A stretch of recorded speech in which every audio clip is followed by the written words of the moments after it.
Police পদোন্নতি পরীক্ষার প্রস্তুতির উপর এটিই আমাদের আজকের সংক্ষিপ্ত সারসংক্ষেপ। সস্তা গাইড বই মুখস্থ করার দিন কিন্তু একদম শেষ। ব্যস্ত পুলিশ সদস্যদের জন্য এটি মূলত স্মার্ট লার্নিং, আর খাতায় নিখুঁত উপস্থাপনের মাধ্যমে সর্বোচ্চ নম্বর আদায়ের একটা দুর্দান্ত ব্লুপ্রিন্ট।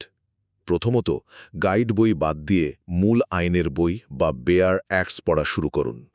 ভেবে দেখুন, গাইড মুখস্থ করাটা অনেকটা ফাস্ট ফুড খাওয়ার মতো না? তাড়াতাড়ি হয় ঠিকই, কিন্তু কোনো পুষ্টি নেই। এখন আপনি বলুন, আপনি কি শুধুই তোতাপাখি হতে চান, নাকি একজন স্ট্র্যাটেজিক ইনভেস্টিগেটর? এর জন্য UCMM ফর্মুলা দারুণ কাজ করে।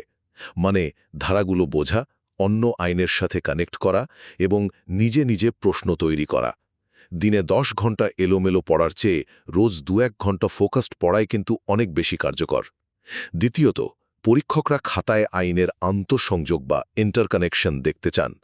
ধরুন, কোনো উত্তরে শুধু পুলিশ অ্যাক্ট লিখলেই হবে না, সাথে CRPC বা ফৌজদারি কার্যবিধি এবং PRB বা পুলিশ রেগুলেশনস বেঙ্গল এর কথাও উল্লেখ করতে হবে।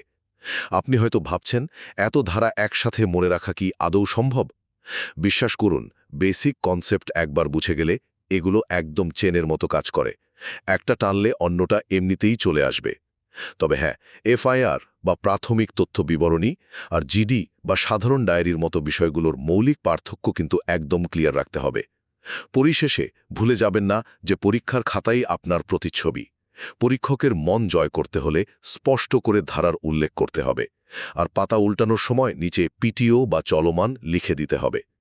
শুধু মাথায় জ্ঞান থাকলেই হবে না, খাতার পরিচ্ছন্নতা আর গোছানো প্রেজেন্টেশনই কিন্তু আপনার আসল জয় নিশ্চিত করবে। সঠিক আইনের বই পড়ুন, কৌশলগত প্রস্তুতি নিন, আর খাতায় নিজের সেরাটা ফুটিয়ে তুলুন।